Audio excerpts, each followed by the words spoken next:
Dr. Brazel, from your experience at the VA, do you have any concerns about the VBA's workplace culture? What do you see as the biggest hurdles that VBA faces in successfully serving veterans and their dependents? What needs to change, if anything?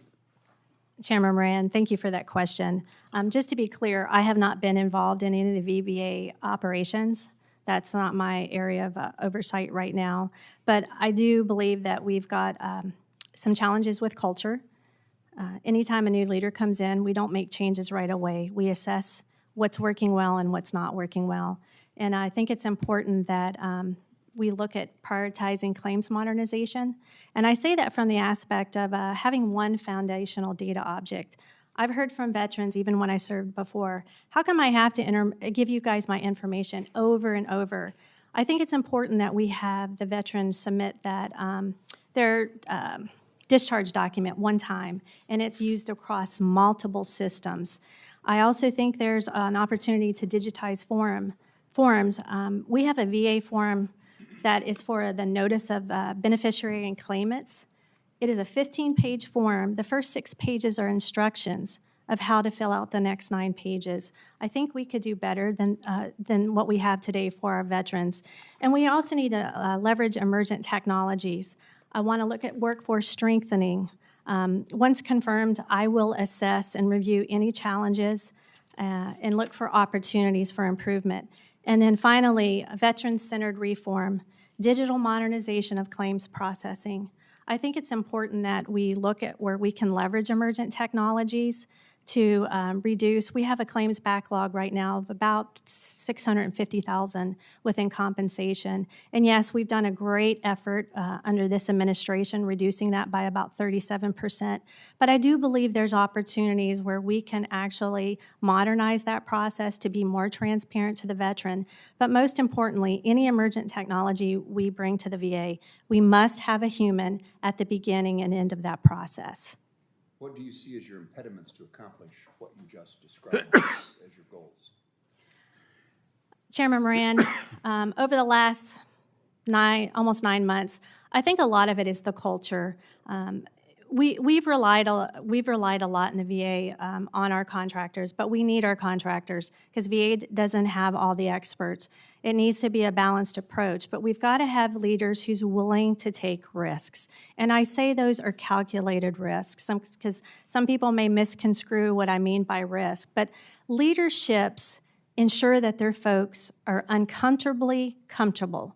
Meaning as leaders, we have to push our people to help them grow, to get them outside of the way they normally think. I'm going to bring an industry perspective, spending the last 4 years in industry, and really bringing more of those agile methodologies, encouraging them to take risks, but celebrating what we've learned from when we take risks. Thank you for your answer. One would think, in hearing you describe the form, that someone else previous to you would have decided this form makes no sense, it's unfair, and inappropriate for our veterans. Those things that linger trouble me, and of course, individuals' leadership matters. I also would tell you that it seems to me that the VA may be siloed from the rest of the department, and even within the organization, within VBA, they not necessarily talk to each other. This lack of communication, I think, can cause veterans to fall between the cracks. And I'd be interested, I won't ask this as a question because my time is about to expire and I have one specific I want to ask you, but I would ask you to look into this issue of how do you make the VBA part of an overall organization focused on veterans. And I have a pet peeve, mostly what I know about the circumstances that veterans are in are what they tell me, what their emails tell me, what they tell my staff, and particularly the cases, the issues they bring to us to try to solve on their behalf. And I would love, not because I don't want to do the work, in fact, it's part of the most rewarding thing that most of us do, but it would be a great day in which it did not require your United States Senator to get the VA to do what needs to be done to care for an individual veteran. One of my veterans in my hometown has raised this with me, and I've raised this with the previous leadership of the VA, and it may seem like a minor thing, but the VA sends out to veterans in Kansas and across the country, they receive notices to say that their claim is, quote, ready for decision.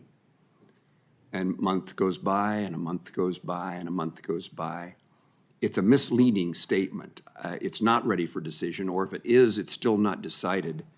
And I would ask you to take some time and address this if you're confirmed and serve in that capacity.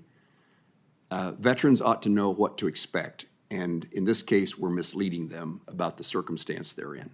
And I would welcome any response to that.